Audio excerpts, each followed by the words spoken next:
Welcome back. Pahalgam ఉగ్రదాడిపై RSS chief Mohan Bhagwat స్పందించారు. పొరుగు దేశాలతో శాంతిని కోరుకుంటున్నారు, కానీ వాళ్ళు ఉగ్రదాడులు చేస్తున్నారన్నారు. దాడులతో సంబంధం లేదని అబద్ధాలు చెబుతున్నారని అన్నారు.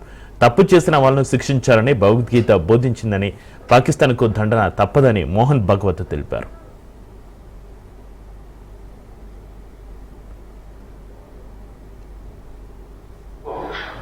प्रमाणों सहित तो रखा जाने के बाद लोग उसको सुनते हैं और फिर अपने अपने विचार उसके समर्थन में, विपक्ष में सब प्रकार के होते हैं. उसको कहते हैं उत्तर पक्ष. अब ये एक मत उसके विरुद्ध मत ऐसा नहीं चलता है. ये सब जो मत है दोनों प्रकार के, पूर्व पक्ष और उत्तर पक्ष, ये सहयोगी होते हैं. दोनों मिलकर योग करते, कॉन्ट्रीब्यूटरी होते.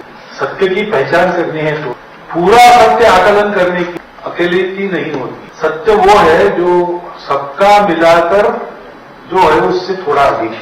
इसलिए सब लोग अपने अपने दृष्टिकोण से बताते हैं, अपने अपने परिस्थिति में से विचार करते हैं. इस सब मंथन में से एक सहमति बनती है तो वो प्रपोजल. నమ్మించి 11 మందిని మోసం చేసిన ఘటన కడప జిల్లాలో చోటు చేసుకుంది. కడపకు చెందిన పాపిరెడ్డి సోమశేఖర్ రెడ్డి, అతని తమ్ముడు, తండ్రి, తల్లి అందరూ కలిసి పలువురు యువతను నమ్మించి డబ్బులు తీసుకున్నారు. డబ్బు ఆశ చూపడంతో అందరూ వారిని నమ్మి డబ్బులు ఇచ్చారు. కొన్ని రోజుల వరకు లాభాలు వచ్చాయంటూ బాగానే నమ్మించారు. ఆ తర్వాత కుటుంబంతో సహా పారిపోయాడు. మరోవైపు అతనికి డబ్బులు ఇచ్చిన వారు ఎలా తిరిగి రాబట్టుకోవాలో తెలియక పోలీసులను ఆశ్రయించారు. ఇప్పటికే ఒకరిద్దరు ఆత్మహత్య కూడా చేసుకున్నారు. ఇక ఇదే అంశానికి సంబంధించి మరింత సమాచారాన్ని మా ప్రతినిధి సుదర్శన్ అందిస్తారు. ట్రేడింగ్ అని గేమింగ్స్ యాప్స్తో యువతను నిట్ట నిలువున ముంచుతున్న ముఠాలు రోజురోజుకు ఎక్కువ అవుతున్నాయి. రూపాయి కాదు, 2 రూపాయలు కాదు, కోట్లాది రూపాయలు యువత నుంచి లాగేసుకొని వాళ్ళు అక్రమంగా సంపాదించుకొని బోర్డు తిప్పేస్తున్న పరిస్థితులు కనిపిస్తున్నాయి. అయితే అన్నీ తెలిసి కూడా అందులో ఎంటర్ అయితే ఆయాచితంగా డబ్బులు వస్తుందని ఆశపడుతున్నటువంటి యువత ఇప్పటికీ కూడా అలాంటి వాళ్ళని నమ్ముతున్నారు. కొన్ని వందల సంఖ్యలో ప్రతి జిల్లాలో కూడా ఇలాంటి కేసులు నమోదవుతున్నాయి. అయితే వీటిని ట్రేస్ చేయడంలో పోలీసులు పూర్తిగా విఫలమవుతున్నారు.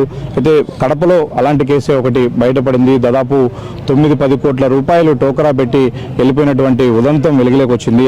దానికి సంబంధించినటువంటి బాధితులందరూ కూడా మన వెనుక వైపు ఉన్నారు. అసలు వాళ్ళను మొదటగా ఎలా మోటివేట్ చేశారు, ఎలా ఈ ఊబిలోకి లాగారనే విషయాలు వాళ్ళని అడిగి తెలుసుకునే ప్రయత్నం చేద్దాం. అసలు ఏం జరిగింది, ఫస్ట్ మీ దగ్గరకు వచ్చి ఏం చెప్పారు, మీకు అతను ఎలా పరిచయం అయ్యాడు, ఎవరు అతను? సోమశేఖర్, కడప బిల్టప్ సర్కిల్ లోహియా నగర్ దగ్గర సోమశేఖర్ రెడ్డి వాళ్ళ ఫ్యామిలీ అక్కడే ఉంటారు. నాకు ఈ సాయి అనే 10 సంవత్సరాలుగా నా స్నేహితుడు. సాయికి ఎదురు ఇంట్లోనే వాళ్ళ ఫ్యామిలీ అంతా ఉండేది. ఆ సాయి ద్వారా నాకు సోమశేఖర్ రెడ్డి పరిచయము.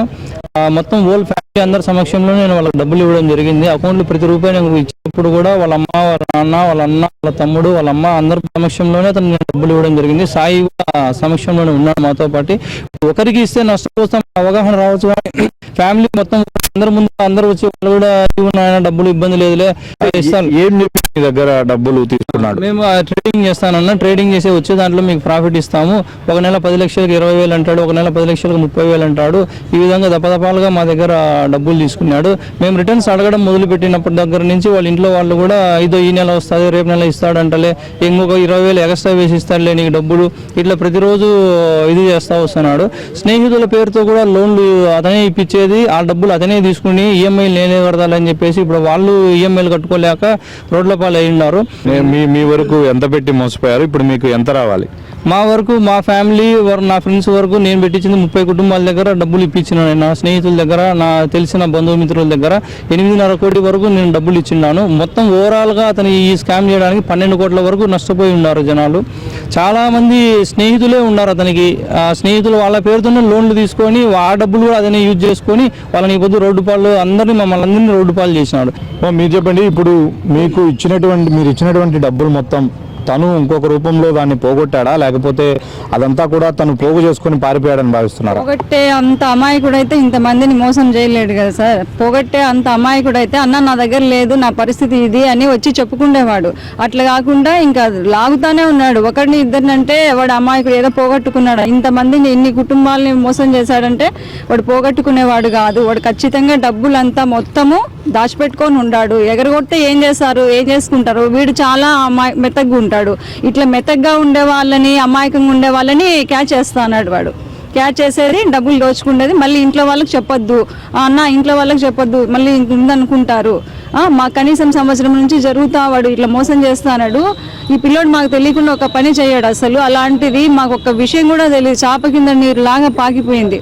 ఆన్లైన్ ట్రేడింగ్లో డబ్బులు ఇన్వెస్ట్ చేస్తే వచ్చిన లాభాలను అందరికీ పంచిపెడతానంటూ ఇలా పదుల సంఖ్యలో వందల సంఖ్యలో కొంతమంది యువత దగ్గర డబ్బులు రాబట్టి కోట్లాది రూపాయలు రాబట్టి పారిపోయినటువంటి ఉదంతాలు రోజు రోజుకు వెలుగులోకి వస్తూ ఉన్నాయి. అయితే పర్టికులర్గా కడపలో జరిగినటువంటి కోట్లాది రూపాయల ఈ స్కామ్కు సంబంధించి పోలీసుల అడుగులైతే సరిగ్గా పడట్లేదని చెప్పవచ్చు. ఇప్పటికే దానికి సంబంధించినటువంటి 2 నిందితులను అరెస్ట్ చేసి అదుపులోకి తీసుకున్నారు. అయితే ఫిర్యాదు చేసిన ఏ ఒక్క బాధితుడు కూడా ఇప్పటికీ ₹1 కూడా రికవరీ చేసి ఇవ్వలేదు అంటూ వాళ్ళు ఆవేదన వ్యక్తం చేస్తున్నారు. పోలీసులు ఇప్పటికైనా ఆ నిందితులను పట్టుకొని జైలు పాలు చేయడమే కాకుండా వాళ్ళ దగ్గర నుంచి తమ డబ్బులు ఇప్పిస్తే బాగుంటుంది, లేకంటే చాలా మందిని ఆత్మహత్య చేసుకోవడమే శరణ్యంగా కనిపిస్తుందని వాళ్ళు ఆవేదన వ్యక్తం చేస్తూ ఉన్నారు. వీడియో జర్నలిస్ట్ నామినేట్తో సుదర్శన్ రెడ్డి, రాజ్ న్యూస్, కడప.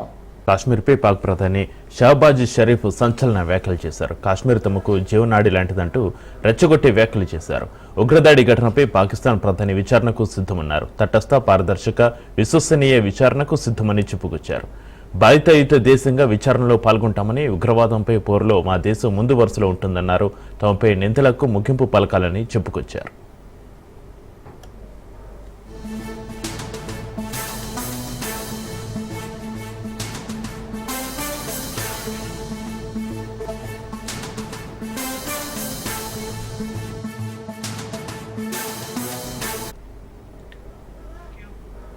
కాశ్మీర్పై పాక్ ప్రధాని షహబాజ్ షరీఫ్ సంచలన వ్యాఖ్యలు చేశారు. కాశ్మీర్ తమకు జీవనాడి లాంటిదంటూ రెచ్చగొట్టే వ్యాఖ్యలు చేశారు. ఉగ్రదాడి ఘటనపై పాకిస్తాన్ ప్రధాని విచారణకు సిద్ధమన్నారు. తటస్థ, పారదర్శక, విశ్వసనీయ విచారణకు సిద్ధమని చెప్పుకొచ్చారు. బాధ్యతాయుత దేశంగా విచారణలో పాల్గొంటామని, ఉగ్రవాదంపై పోరులో మా దేశం ముందు వరుసలో ఉంటుందన్నారు. తమపై నిందలకు ముగింపు పలకాలని చెప్పుకొచ్చారు.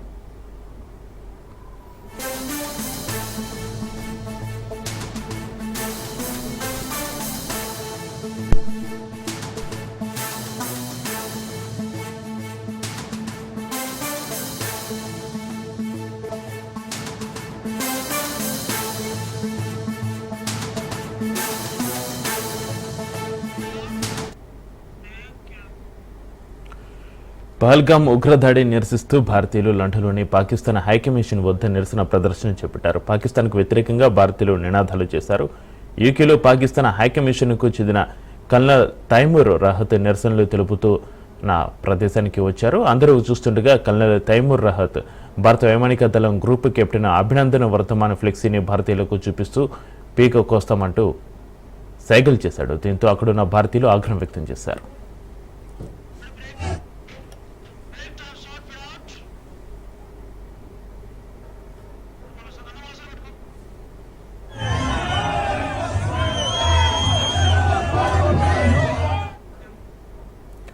పహల్గామ్ ఉగ్రదాడిని నిరసిస్తూ భారతీయులు లండన్లోని పాకిస్తాన్ హైకమిషన్ వద్ద నిరసన ప్రదర్శన చేపట్టారు. పాకిస్తాన్కు వ్యతిరేకంగా భారతీయులు నినాదాలు చేశారు. యూకేలో పాకిస్తాన్ హైకమిషన్కు చెందిన కల్నల్ తైమూర్ రహత్ నిరసనలు తెలుపుతున్న ప్రదేశానికి వచ్చారు. అందరూ చూస్తుండగా కల్నల్ తైమూర్ రహత్ భారత వైమానిక దళం గ్రూప్ కెప్టెన్ అభినందన్ వర్ధమాన్ ఫ్లెక్సీని భారతీయులకు చూపిస్తూ పీక కోస్తామంటూ సేగలు చేశాడు. దీంతో అక్కడున్న భారతీయులు ఆగ్రహం వ్యక్తం చేశారు.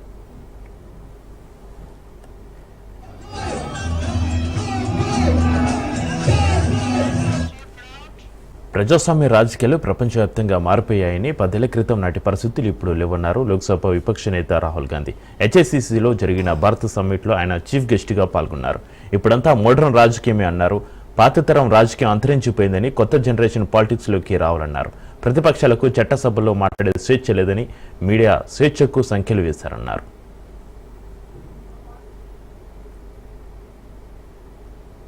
I apologize. I was supposed to be here yesterday, but I was forced to cancel my visit here yesterday because I had to go to Kashmir and meet some of the injured people.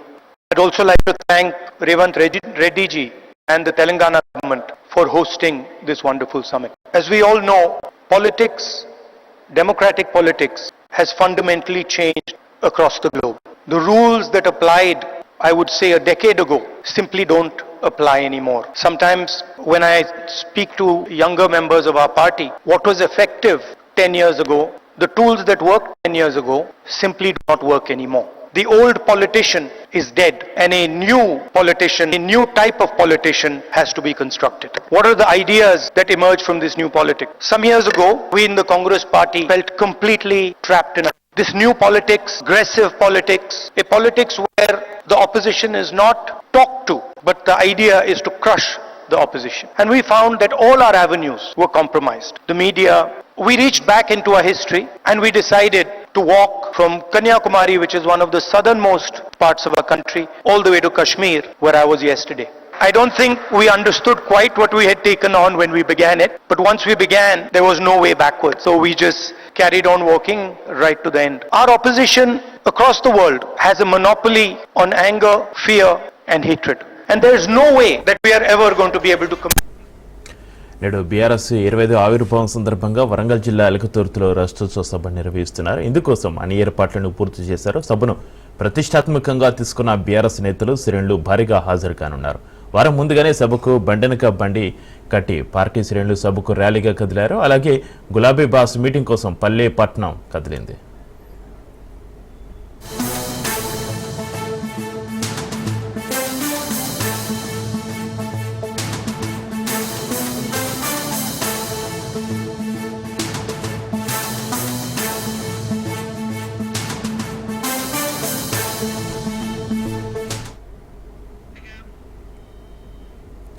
నేడు BRS 25వ ఆవిర్భావం సందర్భంగా వరంగల్ జిల్లా ఎలకతుర్తిలో రాష్ట్రోత్సవ సభ నిర్వహిస్తున్నారు. ఇందుకోసం అన్ని ఏర్పాట్లను పూర్తి చేశారు. సభను ప్రతిష్టాత్మకంగా తీసుకున్న బీఆర్ఎస్ నేతలు శ్రేణులు భారీగా హాజరు కానున్నారు. వారం ముందుగానే సభకు బండెనక బండి కట్టి పార్టీ శ్రేణులు సభకు ర్యాలీగా కదిలారు. అలాగే గులాబీ బాస్ మీటింగ్ కోసం పల్లె పట్నం కదిలింది. సభపై 500 మందికి సరిపడే విధంగా బాహుబలి వేదిక నిర్మాణం ఏర్పాటు చేశారు. సభకు వచ్చే ప్రజల సౌకర్యార్థం కోసం 2,500 మంది వాలంటీర్లు ఏర్పాటు చేయగా సభ కోసం ప్రత్యేకంగా హెల్ప్ లైన్ ఏర్పాటు చేశారు.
నేడు బీఆర్ఎస్ 25వ ఆవిర్భావం సందర్భంగా వరంగల్ జిల్లా ఎలకతుర్తిలో రాష్ట్రోత్సవ సభ నిర్వహిస్తున్నారు. ఇందుకోసం అన్ని ఏర్పాట్లను పూర్తి చేశారు. సభను ప్రతిష్టాత్మకంగా తీసుకున్న బీఆర్ఎస్ నేతలు శ్రేణులు భారీగా హాజరు కానున్నారు. వారం ముందుగానే సభకు బండెనక బండి కట్టి పార్టీ శ్రేణులు సభకు ర్యాలీగా కదిలారు. అలాగే గులాబీ బాస్ మీటింగ్ కోసం పల్లె పట్నం కదిలింది. సభపై 500 మందికి సరిపడే విధంగా బాహుబలి వేదిక ఏర్పాటు చేశారు. సభకు వచ్చే ప్రజల సౌకర్యం కోసం 2,500 మంది వాలంటీర్లు ఏర్పాటు చేయగా సభ కోసం ప్రత్యేకంగా హెల్ప్ లైన్ ఏర్పాటు చేశారు.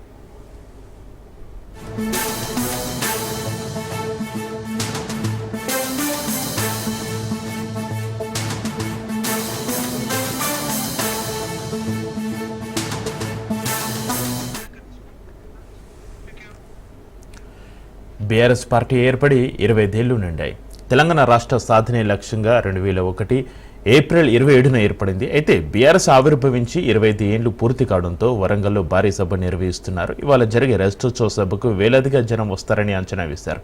అందుకు తగ్గట్టుగానే తాత్కాలిక వసతి సౌకర్యాలు ఏర్పాటు చేశారు. హన్మకొండ జిల్లా ఎలుకతుర్తిలో 1213 ఎకరాలు రాష్ట్రోత్సవ సభ నిర్వహిస్తున్నారు. 500 మంది కూర్చునేలా గులాబీ రంగులతో వేదికను తీర్చిదిద్దారు. వేదిక పక్కనే కళాకారుల ఆటపాటల కోసం ప్రత్యేకంగా మరో స్టేజ్ను ఏర్పాటు చేశారు.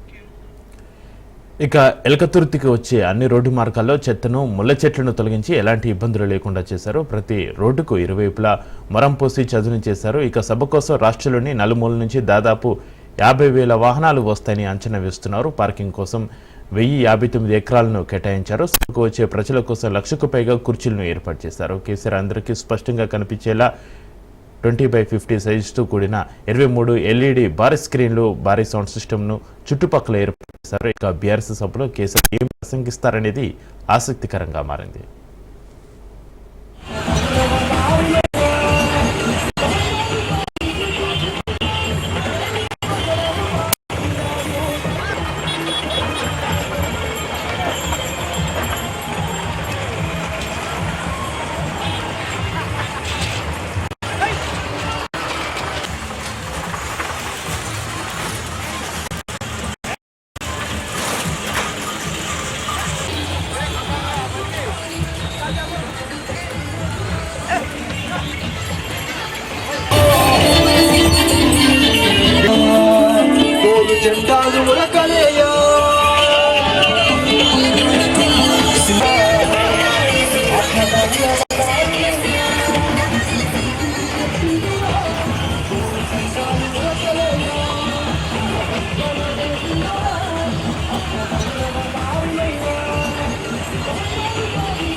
బీఆర్ఎస్ రాష్ట్రోత్సవ సభను విజయవంతం చేయాలన్నారు మాజీ మంత్రి హరీష్ రావు. తెలంగాణ ఆత్మగౌరవ బావుటే ఎగురవేసిన ఘనత బీఆర్ఎస్ పార్టీదేనని చెప్పారు. అధికారంలో ఉన్న, ప్రతిపక్షంలో ఉన్న ప్రజల కోసం కష్టపడి పనిచేస్తామని గుర్తు చేశారు. హన్మకొండ జిల్లా ఎలకతుర్తి వేదికగా రాష్ట్ర సర్కారుపై హరీష్ రావు నిప్పులు చెరిగారు. ప్రజలకు ఏ కష్టం వచ్చినా బీఆర్ఎస్, కేసీఆర్ వైపే చూస్తున్నారని చెప్పారు. విద్యార్థుల జీవితాలతో కాంగ్రెస్ ఆటలాడుతుందని, కాంగ్రెస్ ప్రభుత్వం వచ్చిన తర్వాత ఆదాయం మైనస్కు పడిపోయిందన్నారు. సీఎం రేవంత్ మాటల మనిషిగా నిలిచిపోయాడని విమర్శించారు హరీష్ రావు.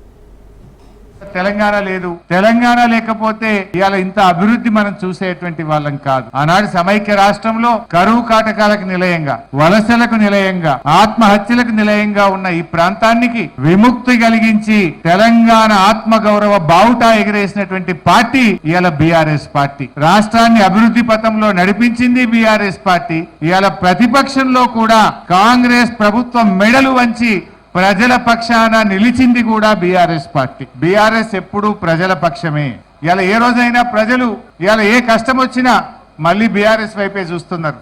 ఈ ప్రభుత్వం ఎన్నో ఆశలు చెప్పి, ఎన్నో ప్రజల్లో విషయాలు చెప్పి ఇలా అధికారంలోకి వచ్చింది. కానీ ఏడాది అర్థంలోనే పాలేందో నీళ్ళేందో తేలిపోయింది. ఈ కాంగ్రెస్ ప్రభుత్వం అన్ని మాయమాటలు చెప్పిన ప్రభుత్వంగా ఇవాళ ప్రజలకు అర్థమైపోయింది. ఏడాది అర్థంగా ఫీజు రియంబర్స్మెంట్ లో ₹1 ఇయ్యక ఇవాళ విద్యార్థుల చదువులు ఆగమైతా ఉన్నాయి. లక్షలాది మంది విద్యార్థుల జీవితాలు రోడ్ల మీదకి వస్తున్న పరిస్థితి. బీఆర్ఎస్ ప్రభుత్వం ఉండగా ఏటా 12% రాష్ట్ర ఆదాయాన్ని పెంచింది బీఆర్ఎస్. సంపద పెంచింది, పేదలకు పంచింది. కానీ కాంగ్రెస్ వచ్చిన తర్వాత ప్రభుత్వ ఆదాయం మైనస్ లోకి పోయింది. ఇవాళ రేవంత్ రెడ్డి గారు కేవలం మాటల మనిషిగానే మిగిలిపోయింది తప్ప చేతల్లో ఫెయిల్ అయిపోయింది. రైతు రాజ్యం అంటే అది బీఆర్ఎస్ ప్రభుత్వమే నిజమైన రైతు రాజ్యం ఇచ్చింది. ఈ రాష్ట్రానికే కాదు దేశానికే మార్గదర్శకంగా రైతుల విషయంలో కేసీఆర్ గారి పాలన ఉంది. అదే విధంగా నీటి తీరువా లేని రాష్ట్రం, కరెంటు బిల్లు లేని రాష్ట్రం, 24 గంటల నాణ్యమైన బిల్లు లేని ఉచిత కరెంట్ ఇచ్చిన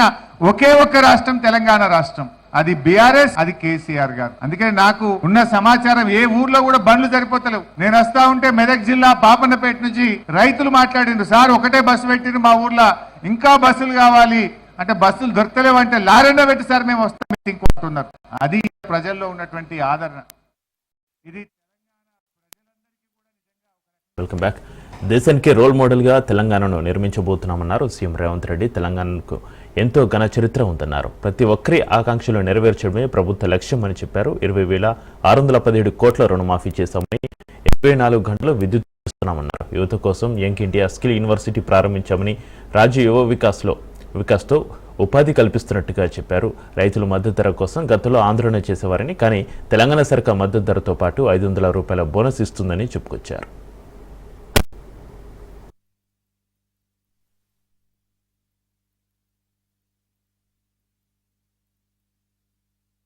Telangana has a rich history, tradition, culture and heritage.